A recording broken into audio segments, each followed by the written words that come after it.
Brothers, I'm so glad you've decided to go on the better man journey.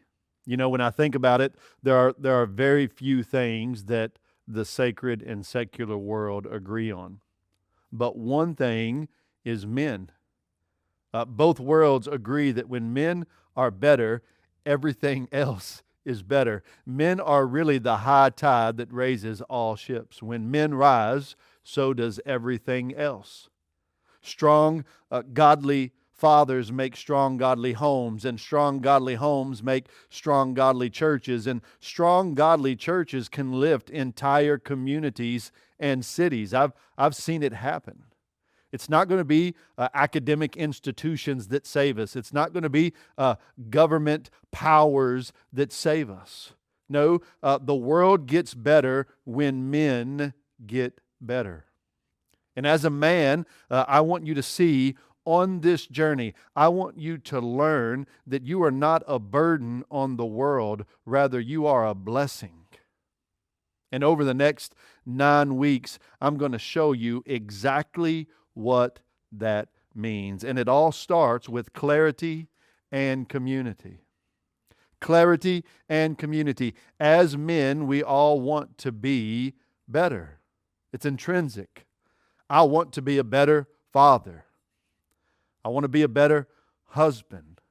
I want to be a better friend. And I certainly want to be a better man. And to be better, I need two things. You need two things. You need clarity and community.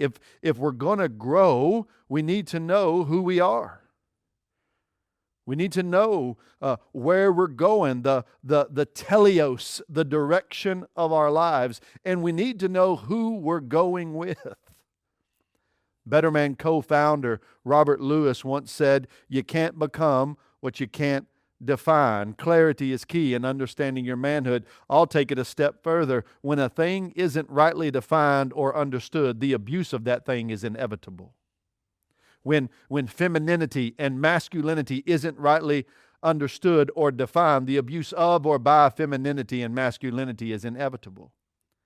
When the purpose of a home or the purpose of a church or the purpose of marriage isn't rightly understood or defined, the abuse of or by is inevitable. I think it's why Dallas Willard once said that the chief aim of God is to look upon the earth and find a man he can entrust with his power.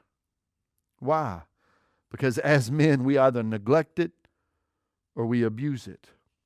We need to know what we were created for. We need to know who we are, and we need to know where we're going. And listen, you can't rightly understand that apart from others. You were built for community. Being created in God's image, you were created for community. I want you to think about our God, the holy God. I like to call him the OG small group.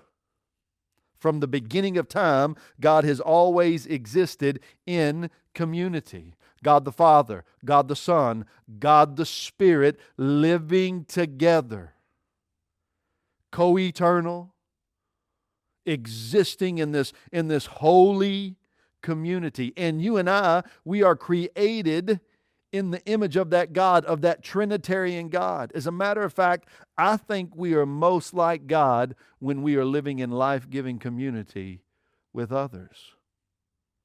So as men, we need clarity and community to rightly understand our design. So I want to ask you a question. How do you think men are doing today? How do you think you're doing today?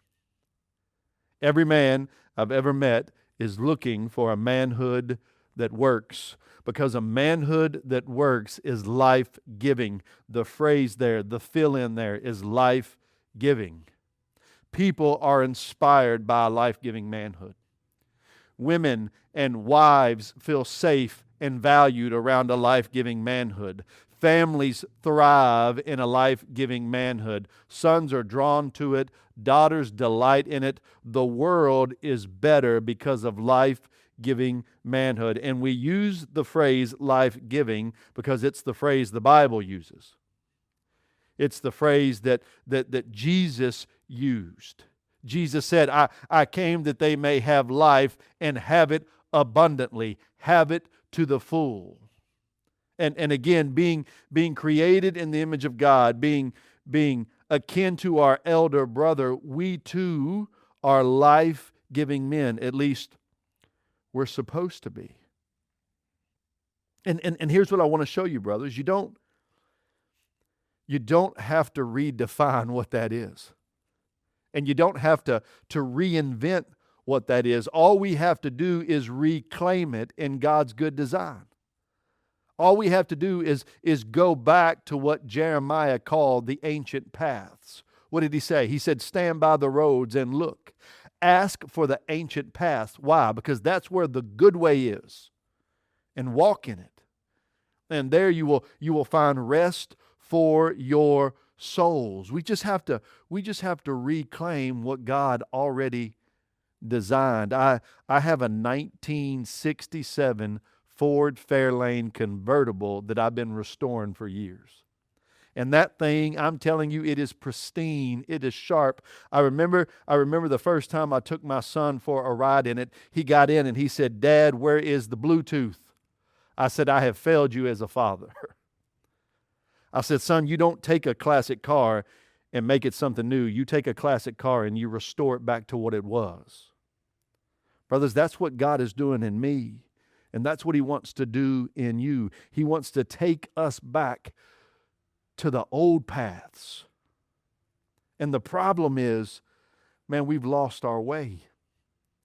I love what G.K. Chesterton said. He said, man has always been a wanderer. There's always been wanderlust in our hearts. But for the first time, we've lost our address. Brothers, many of us don't know how to get back home. And it's because we lack clarity and community. And men who lack clarity and community, they live in what we call a manhood fog. Fog is the word there. They live in a manhood fog. Changing times have left men dazed and confused. I want you to think about the culture and the time that you're living in, that your sons are being raised in, that your grandsons will come up in. I want you to think about AI. Artificial intelligence is telling men that our wisdom is no longer needed. As a matter of fact, the other night, sitting at the dinner table, my 12-year-old son Google fact-checked something I said. I wanted to throat punch him. He Google fact-checked me. He believed a machine more than he believed his own father. AI is telling men that your wisdom is no longer needed. Why would I need your wisdom when I have ChatGPT? Think about what automation has been telling men over the decades. Automation is telling us that our strength is useless. Most men I meet don't know what to do with their strength. They don't realize that men and women biologically were created different. Do you know why Scripture calls women the weaker vessel? It's not because they're less than. It's not because there's something deficient in them. It's because you were built to carry a different weight than her. As men, we are load-bearing men. We're like the beam that runs across the front of the house. We can carry the weight. We are to use our strength to promote the good of others. Most men don't understand that. Culture is telling us that our gender is pointless, going as far as saying that our gender isn't even real. It's a social construct. Be whatever you want to be. And I want you to think about modern Christianity.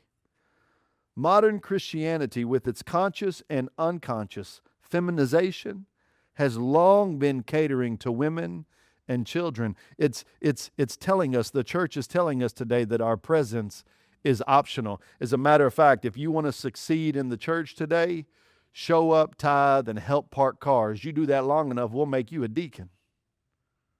That's all we're asking from men. That's the bar. That's the standard, brother. I'm telling you, there has to be something more. This fog has left us disoriented. In the 1970s, culture said, I don't need a man. In the 1990s, it was, I don't want a man. And today, everyone is asking, what is a man? Brothers, we are confused and we are missing the mark. If you shoot an arrow at 10 yards, say you're 10 yards from the target and you shoot an arrow and you're off 1 degree to the left or the right, the arrow barely moves. But shoot an arrow at 100 yards and you're off 1 degree to the left or the right, and you will miss the target completely. At 300 yards, you're not even on the range anymore. You just shot your neighbor. What's the lesson? The lesson is distance magnifies deviation. And time does the same in a man's life. The longer we are off 1 degree or another, the more lost we become, the further we get away from home. That's why we got to lock in. That's why the next 9 weeks are so important. Brother, men in a manhood fog, we struggle. The word there is struggle. We are settling for less in life, and we don't even know it's less. It's like C.S. Lewis said, man, we're half-hearted creatures. God has offered us a holiday at sea, and we're content playing with mud pies in the slums. We're just slowly giving away this mantle and this inheritance that God gave us as men. I remember what John Eldredge once said. He said, the world is a carnival of counterfeits. Woo! The world is offering us a carnival of counterfeits, man, and we are playing along. We're just playing the game. So we're struggling.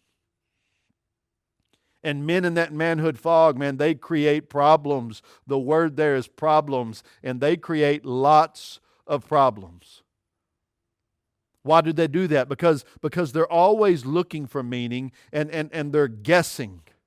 They're guessing. Men in a manhood fog, they'll do one of 3 things when they don't know their purpose or they don't understand their teleos, the direction they should be going. First, they'll just guess at it.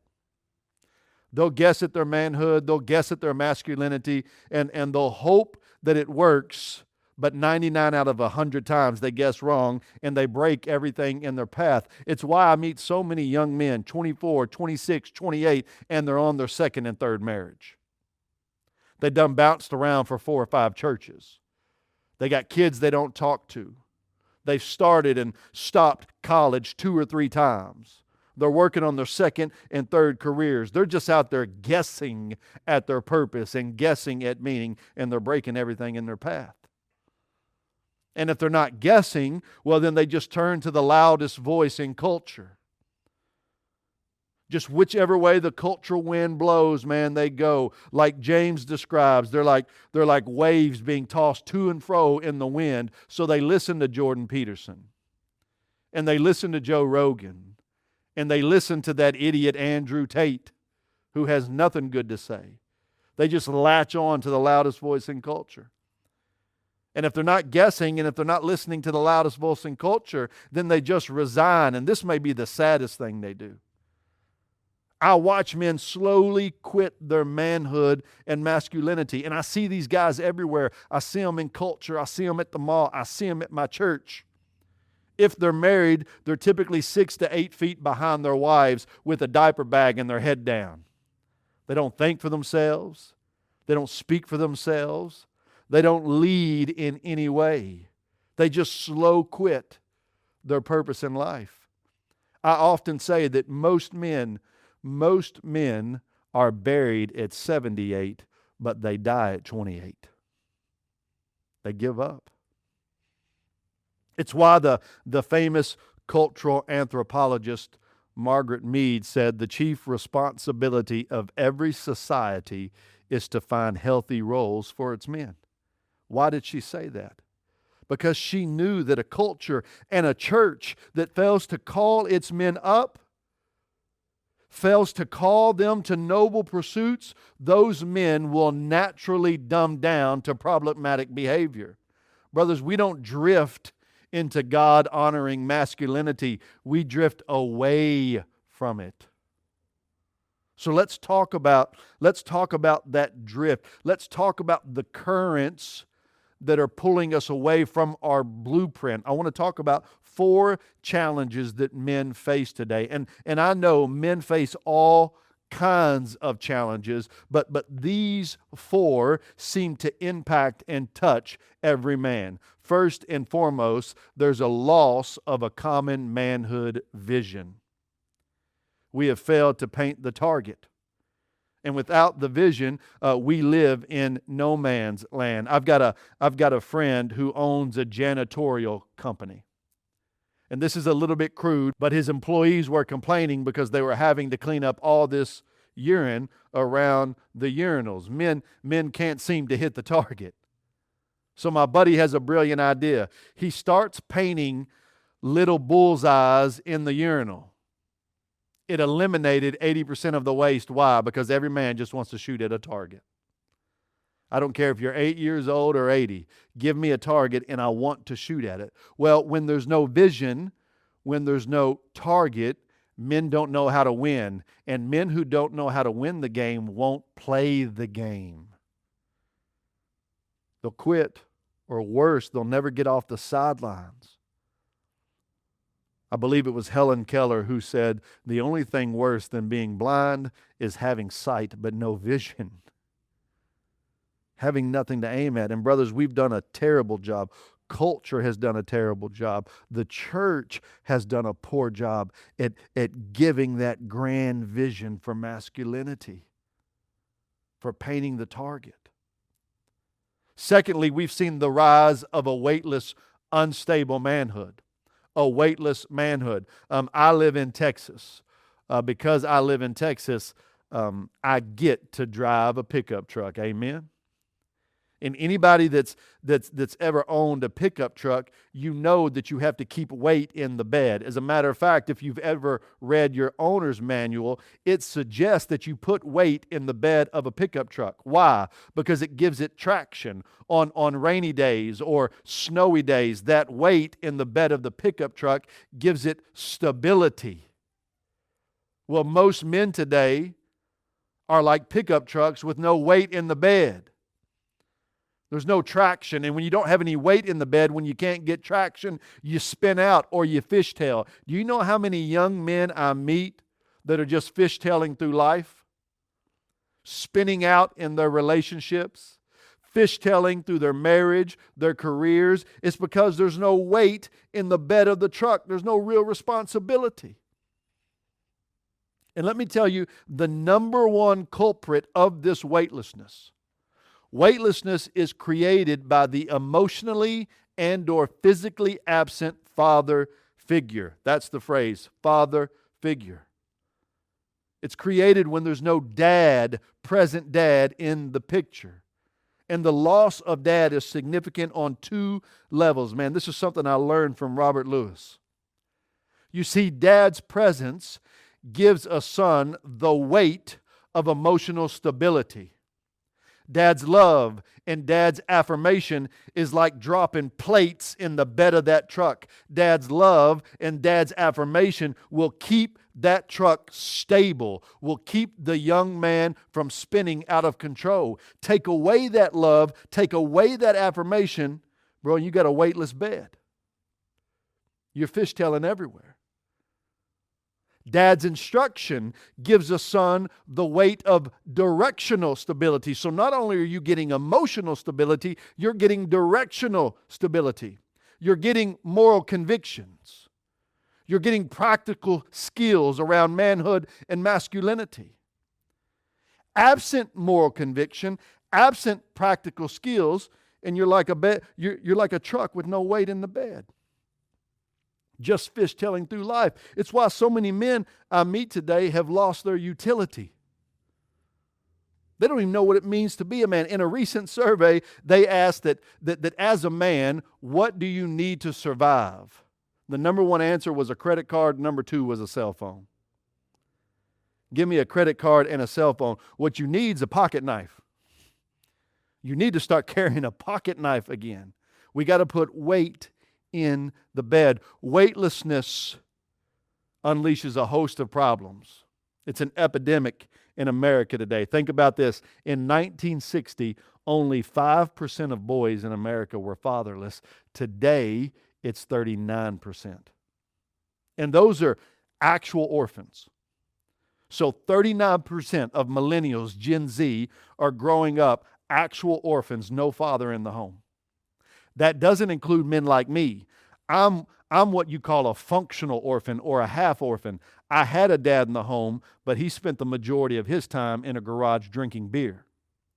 Physically, emotionally, spiritually detached. And brothers, I don't know what's worse. Being an actual orphan and not knowing what you don't know, or being a functional orphan and having a dad that doesn't care about you. I don't know what's worse.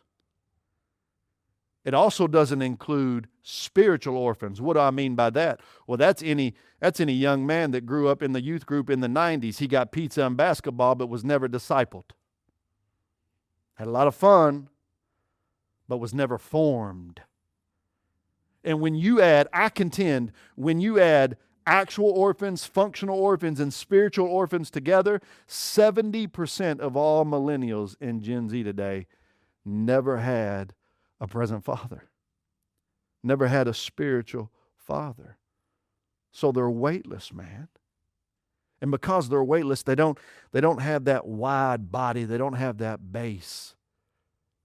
I think we need more offensive linemen. What am I talking about? Well, the average O-lineman in the NFL weighs 314 pounds. He's got that wide body, that big base. My wife will watch football with me, and she'll say that guy's fat, or she'll be polite and say that guy's big boned. That's not the case. Any real football fan knows that he's built for that. His build serves the purpose of protection against the rush. We need more men who can withstand the rush of culture, who can stand the rush of the world, the rush of the flesh, the rush of the devil. More men who have a wide and heavy base. But we don't have it because we're weightless. I want you to think about the radically changed and rapidly changing social landscape we're living in. The word there is social. The last 50 plus years have been socially devastating for men. And the result is generations of men living in quiet despair. I mean, think about this. Again, think about how confused we are. The definition of marriage was changed for the first time in 4,000 years. 85% of millennials think marriage is obsolete. Cohabitation has exploded. Today, for the first time in history, there are more non-married people living together than married people. And let me tell you why cohabitation is soft. Some of you men listening to this right now, you're cohabitating with your fiance or your girlfriend. Let me tell you why that's weak. I've got tattoos. People who have temporary tattoos are scared. People with real tattoos don't like people with temporary tattoos. Why is that? Because let me tell you what a temporary tattoo is. A temporary tattoo says, I want to look cool without any of the pain. That's what a temporary tattoo says. No. Real tattoos, you look cool because of the pain. You see, cohabitation is like a temporary tattoo. You want all the benefits of a tattoo without any of the hard work. You get me? That's what cohabitation is. Or like they used to say, why buy the cow when you get the milk for free? Right? You don't want to put in the hard work of wifing that girl. You don't want to put in the hard work of putting a ring on it. If that's the case, man, leave her alone. Quit bringing her through your weightless masculinity. Cohabitation has exploded. Think about the multiple gender categories we're living in. Men wanting to be women, women pretending to be men. Even in my home state, the state of Texas, the two-time defending high school girls wrestling champion is a man. Today, you can watch a special on ESPN. Sexual standards have dramatically changed. Think about this, 93% of prisoners are men. 77% of men suffer from some symptom of mental illness, and they don't tell anyone about it. Men have the highest rates of alcoholism, incarceration, and suicide. We account for 51% of the population. We account for 80% of the suicides. And nobody's talking about that. You know why I think that is? I think that's because culture silently believes men are getting exactly what they deserve. So we literally just keep killing ourselves off, and nobody's waving a flag.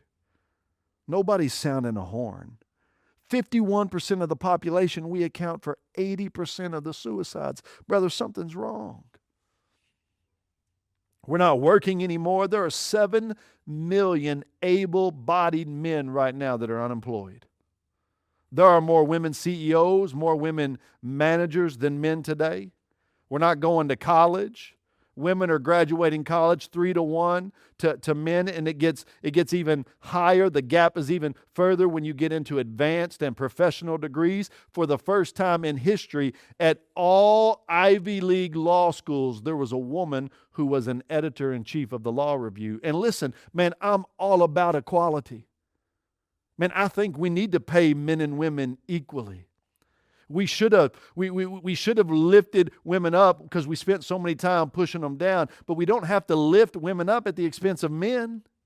You don't have to lift women up by beating men down.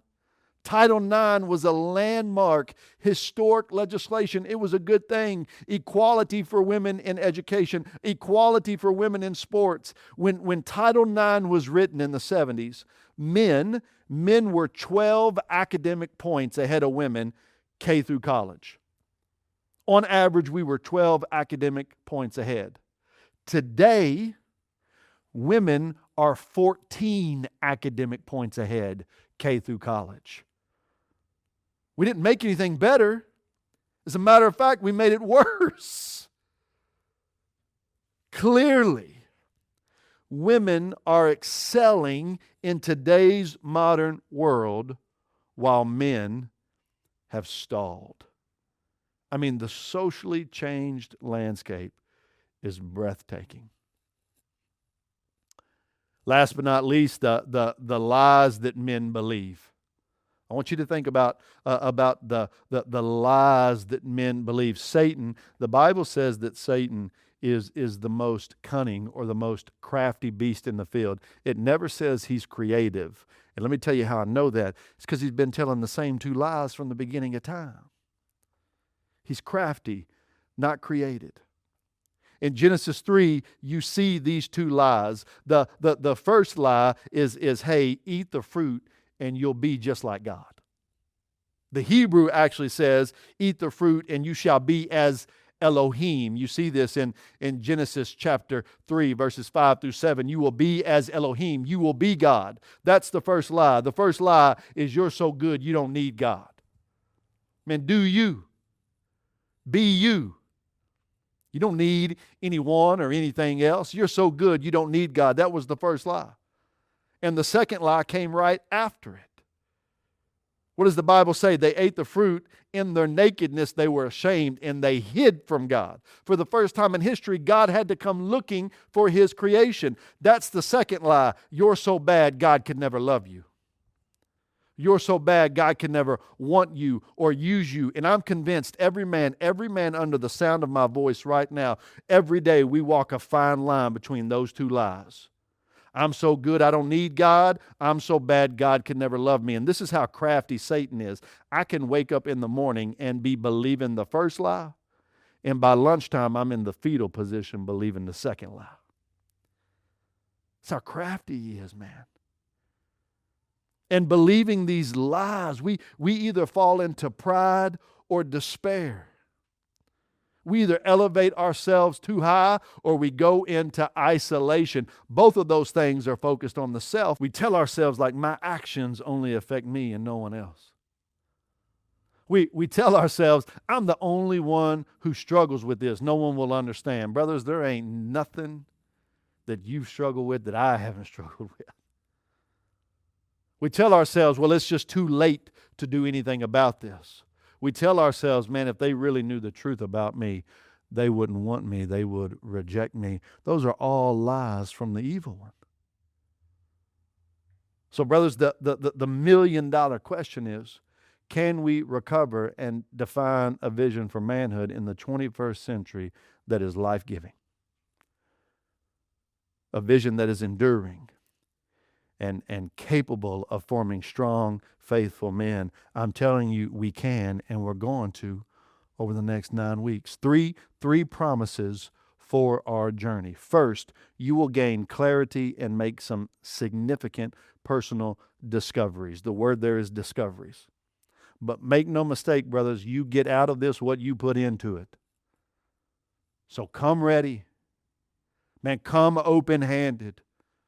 Come ready to receive and share with the men at your table, in your locker room, around the fire, wherever you are. But if you come open and ready, you will make some significant personal discoveries, I promise you. Secondly, you're going to receive helpful insight. And you're going to receive support from your table leaders, and you might even, if you're lucky, you might even make some new friends along the way. The word there is friends. Man, get with some people you don't know, or you're just getting to know, because you're about to open up to one another and go on a journey where you're going to get to know one another. And let me give you a little pro tip. Find someone at your table, in your locker room, wherever, that's going to hold you accountable. Right now, pick a guy and say, I'm going to trade emails, or I'm going to trade numbers with you because I want you to make sure I'm here. If you got to come knocking on the door, if I got to come banging on the window to get you up, man, hold me accountable. Make some new friends along the way. And then lastly, maybe most importantly, you will receive a clear definition of manhood to help you win in this modern world. You're going to receive a clear definition. And hey, listen, I didn't come up with it. I was recently at a gathering and someone said, hey, man, I heard about your definition of manhood and I really don't like it. I said, well, that's understandable. I'm not perfect. I said, what's your definition of manhood? He said, well, I don't have one. I said, well, I like mine better than yours. And plus, it's not my definition anyways. It's God's definition based on God's timeless and unchanging word. Man, expressions of manhood and masculinity can change. But the pillars, what it means to be a man, it can't change because God doesn't change. There is no shadow or variation with God. You're going to get that definition. And here's what's going to happen, men. You're going to get locked in. You're going to have a target that you can aim at. And whether you're 10 yards or 100 yards or 300 yards, man, there's going to be no variation because you'll know exactly what you're aiming for. I can't wait to go on this journey with you. See you next week.